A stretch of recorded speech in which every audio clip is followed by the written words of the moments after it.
নরেন্দ্র মোদী রাজনৈতিক জীবনকে যদি দেখেন তাহলে দেখবেন দুটো একদম আলাদা গল্প, একটার সাথে আরেকটা যেন কোনো মিলই নেই। তো আজকের এই আলোচনায় আমরা এই দুটো দিকই খতিয়ে দেখব, যা তার উত্তরাধিকারকে ঘিরে এত বিতর্ক তৈরি করেছে। এই যে কথাটা, এটা কিন্তু নরেন্দ্র মোদী বলেছিলেন ২০০১ সালে, যখন তিনি সবে গুজরাটের মুখ্যমন্ত্রী হয়েছেন। আর এই একটা কথা থেকেই কিন্তু বোঝা যায় যে তার লক্ষ্যটা ঠিক কতটা উঁচুতে ছিল। এই মনোভাবটাই যেন তার পুরো রাজনৈতিক যাত্রাকে চালিত করেছে। তো মোদির এই সময়টাকে ঠিকভাবে বুঝতে হলে আমাদের আসলে এই দুটো গল্পকেই পাশাপাশি রাখতে হবে। একদিকে দেখবেন উন্নয়নের এক ঝলমলে ছবি, আর অন্যদিকে আছে গভীর সামাজিক বিভাজনের অভিযোগ। আর মজার ব্যাপার হলো, এই দুটো ধারারই শুরু হয়েছিল গুজরাটে তার মুখ্যমন্ত্রিত্বের সময় থেকেই। চলুন তাহলে গল্পটা শুরু করা যাক ২০০১ সাল থেকে। ক্ষমতায় তার এই উত্থানটা কিন্তু বেশ অপ্রত্যাশিত ছিল। আসুন দেখি কিভাবে এই রাজনৈতিক পটপরিবর্তনটা ঘটেছিল। তো ব্যাপারটা কি হয়েছিল? তৎকালীন মুখ্যমন্ত্রী কেশুভাই প্যাটেলের সরকারের ওপর তখন দুর্নীতির অভিযোগ, সাথে ২০০১ সালের বিধ্বংসী ভূমিকম্প সামলানোর ক্ষেত্রেও বিরাট ব্যর্থতার সমালোচনা। ঠিক এরকম একটা সময়ে বিজেপির কেন্দ্রীয় নেতৃত্ব একজন নতুন মুখের সন্ধান করছিল, আর তখনই অনেকটা চমক হিসেবেই নরেন্দ্র মোদীকে সামনে নিয়ে আসা হয়। তাকে দায়িত্ব দেওয়া হয় ২০০২ সালের নির্বাচনের জন্য দলকে প্রস্তুত করার। ক্ষমতায় আসার পরেই এমন কিছু ঘটনা ঘটে যা তার রাজনৈতিক পরিচয়কে বলা যায় চিরদিনের জন্য বদলে দেয়। চলুন এবার সেই বিতর্কের দিকে নজর দেওয়া যাক, যা তার সরকারের বিরুদ্ধে ওঠা সমালোচনার মূল ভিত্তি হয়ে ওঠে। সবকিছু শুরু হয়েছিল ২০০২ সালের ২৭শে ফেব্রুয়ারি। গোধরা স্টেশনের কাছে একটা ট্রেনে আগুন লাগে, যেখানে হিন্দু তীর্থযাত্রীরা ছিলেন। এর ঠিক পরের দিনই বিশ্ব হিন্দু পরিষদ একটা বন্ধের ডাক দেয়। আর তারপর গোটা গুজরাট জুড়ে শুরু হয় এক ভয়াবহ মুসলিম বিরোধী দাঙ্গা। ভারতের সাম্প্রতিক ইতিহাসে এটা অন্যতম এক কালো অধ্যায় হিসেবে পরিচিত। এই দাঙ্গায় ঠিক কতজন মারা গিয়েছিলেন তা নিয়ে সরকারি হিসাব আর স্বাধীন সূত্রগুলোর তথ্যে আকাশ পাতাল তফাত। দেখুন, সরকারি হিসাবে বলা হচ্ছে ৭৯০ জন মুসলিম এবং ২৫৪ জন হিন্দু মারা যান, কিন্তু বিভিন্ন স্বাধীন সূত্র বলছে মৃতের সংখ্যাটা আসলে ২০০০-এরও বেশি, আর তার প্রায় সকলেই ছিলেন মুসলিম। প্রায় ১.৫ লক্ষ মানুষ ঘরছাড়া হয়েছিলেন। এই সংখ্যাগুলোই আসলে বলে দেয় ঘটনাটা কতটা ভয়াবহ আর কতটা বিতর্কিত ছিল। শুধু তাই নয়, মোদী সরকারের বিরুদ্ধে মারাত্মক সব অভিযোগ ওঠে। বলা হয় সরকার এই হিংসা থামাতে ব্যর্থ তো হয়েছিল, বরং কিছু ক্ষেত্রে হিংসায় মদতও দিয়েছিল। সেনাবাহিনীকে ঠিক সময় নামানো হয়নি এমন অভিযোগও আছে। এমনকি ক্ষতিপূরণের ক্ষেত্রেও বৈষম্যের অভিযোগ ওঠে, যদিও পরে আদালত সেই নির্দেশ বাতিল করে দেয়। অনেক গবেষক তো এই ঘটনাকে পোগ্রম বা এথনিক ক্লিনজিংয়ের মতো সাংঘাতিক শব্দ দিয়েও ব্যাখ্যা করেন। আর ঠিক এই সময়েই নরেন্দ্র মোদী একটা মন্তব্য করেন, যা নিয়ে প্রচণ্ড সমালোচনা হয়। তিনি বলেন, যা ঘটছে তা হল ক্রিয়া এবং প্রতিক্রিয়ার একটি শৃঙ্খলা। তার এই অ্যাকশন রিয়াকশন থিওরিকে অনেকেই দাঙ্গাকে একরকম ন্যায্যতা দেওয়ার চেষ্টা হিসেবেই দেখেছিলেন। এই ঘটনার পর আইনি প্রক্রিয়াটা কিন্তু অনেক দিন ধরে চলেছিল। ২০০৮ সালে সুপ্রিম কোর্ট একটা স্পেশাল ইনভেস্টিগেশন টিম বা এসআইটি গঠন করে।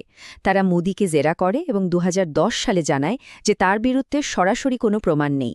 যদিও ২০১১ সালে আদালত নিযুক্ত একজন আমিকাস কিউরি বলেন যে প্রমাণ আছে তার ভিত্তিতে মোদীর বিচার হতে পারে, কিন্তু শেষ পর্যন্ত এসআইটির রিপোর্টে গ্রাহ্য হয় এবং ২০২২ সালে সুপ্রিম কোর্ট এই মামলায় মোদীকে ক্লিনচিট দিয়ে দেয়। আইনিভাবে বিষয়টা হয়তো মিটে গেছে, কিন্তু বিতর্ক কিন্তু থামেনি। আর এই বিতর্কের কেন্দ্রবিন্দুতে ছিল একটা হত্যাকাণ্ড, প্রাক্তন মন্ত্রী হরেন পান্ডিয়ার হত্যাকাণ্ড। হরেন পান্ডিয়া ছিলেন গুজরাতের প্রাক্তন স্বরাষ্ট্রমন্ত্রী। ২০০৩ সালে তাকে হত্যা করা হয়। অভিযোগ ওঠে যে তিনি নাকি একটা নাগরিক ট্রাইব্যুনালের কাছে সাক্ষ্য দিয়েছিলেন। তার দাবি অনুযায়ী গোধরার ঘটনার রাতে মোদী নাকি আধিকারিকদের বলেছিলেন হিন্দুদের প্রতিক্রিয়া হতে দিতে। যদিও এসআইটি পরে তদন্ত করে জানায় যে কল রেকর্ড অনুযায়ী পান্ডিয়া সেই মিটিংয়ে ছিলেনই না। এই দুটো সম্পূর্ণ ভিন্ন বয়ান বুঝিয়ে দেয় যে এই দাঙ্গার সত্যিটা নিয়ে বিভেদটা ঠিক কতটা গভীর। তো একদিকে যখন এই তীব্র বিতর্ক চলছে, ঠিক তখনই নরেন্দ্র মোদী তার ভাবমূর্তির একটা নতুন দিক তুলে ধরেন। আর এখান থেকেই শুরু হয় দ্বিতীয় গল্পটা, গুজরাট মডেলের গল্প। ২০০২ সালের পর থেকে মোদী তার ফোকাসটা পুরোপুরি ঘুরিয়ে দেন। হিন্দুত্বের রাজনীতির বদলে তিনি জোর দিতে শুরু করেন অর্থনৈতিক উন্নয়নের উপর। বেসরকারীকরণ, রাজ্যে বিনিয়োগ নিয়ে আসা, এগুলোই হয়ে ওঠে তার মূল লক্ষ্য। টাটা মোটরসকে ন্যানো গাড়ির কারখানা তৈরির জন্য জমি দেওয়াটা তো একটা বড় উদাহরণ।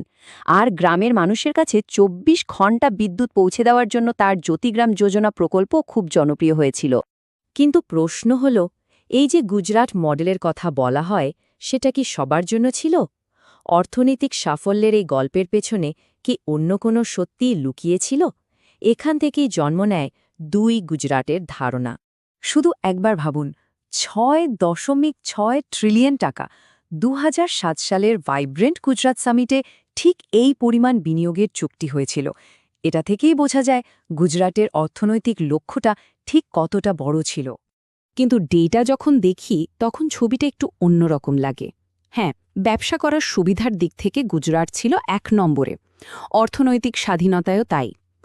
কিন্তু দেখুন, দারিদ্র্যের হারে ১৩ নম্বরে, শিক্ষায় ২১ নম্বরে, আর মানব উন্নয়ন সূচকে ২১টা রাজ্যের মধ্যে ১০ নম্বরে। মানে একদিকে যখন ব্যবসা বাড়ছে, তখন সামাজিক দিকগুলোতে রাজ্যটা কিন্তু বেশ পিছিয়ে ছিল। এই চার্টটা দেখলে বিষয়টা আরও পরিষ্কার হবে। মোদির সময় গুজরাটে ৫ বছরের কম বয়সী শিশুদের প্রায় ৪৫% ওজন ছিল স্বাভাবিকের চেয়ে কম। অপুষ্টির শিকার ছিল ২৩% শিশু। টিকাকরণের রেকর্ডও খুব একটা ভালো ছিল না। অর্থাৎ অর্থনৈতিক উন্নয়নের সুফলটা সমাজের সব স্তরে পৌঁছায়নি। গুজরাটের এই মডেল, বিশেষ করে তার উন্নয়নের গল্পটাকে পুঁজি করে মোদি এবার জাতীয় রাজনীতির মঞ্চে পা রাখার প্রস্তুতি নেন। আর ঠিক তাই হয়। ২০১৪ সালের জাতীয় নির্বাচনে গুজরাটের এই উন্নয়ন মডেলকেই দারুণভাবে প্যাকেজ করে সারা দেশের সামনে তুলে ধরা হয় ব্র্যান্ড নামও হিসেবে। বার্তাটা ছিল খুব স্পষ্ট, গুজরাটে যা হয়েছে এবার সারা দেশে তাই হবে। কিন্তু ২০১৪ সালের জয়ের অঙ্কটা কিন্তু বেশ ইন্টারেস্টিং। বিজেপি পেয়েছিল মোট ভোটের ৩১%। কিন্তু আমাদের দেশের ফার্স্ট পাস দ্য পোস্ট নির্বাচনী ব্যবস্থার কারণে এই ৩১% ভোটই তাদের সংসদে একটা বিশাল সংখ্যাগরিষ্ঠতা এনে দেয়। মানে প্রায় ৬৯% মানুষ কিন্তু তাদের ভোট দেয়নি, তবুও তারাই সরকার গড়েছিল। তাহলে দেখা যাচ্ছে মুখ্যমন্ত্রী হিসেবে তার সময়কার বিতর্কগুলো কিন্তু তার প্রধানমন্ত্রী হওয়ার পরেও পিছু ছাড়েনি, আর এগুলোই তার লিগ্যাসি বা উত্তরাধিকারকে একটা বিতর্কিত জায়গায় দাঁড় করিয়ে দিয়েছে। আজও সামাজিক বিভাজন নিয়ে সমালোচনাটা কিন্তু রয়েই গেছে। যেমন অনলাইন ফোরামে এক ব্যবহারকারীর মন্তব্য ছিল, সাম্প্রদায়িকতার স্বাভাবিকীকরণ। এই কথাটা আসলে বুঝিয়ে দেয় যে সেই মেরুকরণের অভিযোগটা কতটা জোরালো। আরেকজন যেমন লিখেছেন, কত সহজে তারা প্রকাশ্যে ধর্মান্ধ হওয়াকে স্বাভাবিক করে দিয়েছে, এটা নির্মূল করতে কয়েক দশক সময় লাগবে। এই ধরনের মন্তব্যগুলো আমাদের সেই ২০০২-এর বিতর্কের কথাই মনে করিয়ে দেয়। তাহলে শেষ পর্যন্ত প্রশ্নটা কি দাঁড়ালো? নরেন্দ্র মোদীকে ইতিহাস কিভাবে মনে রাখবে? আধুনিক ভারতের একজন স্থপতি হিসেবে, নাকি এমন একজন নেতা হিসেবে যার সময়ে সমাজে বিভেদ বেড়েছে?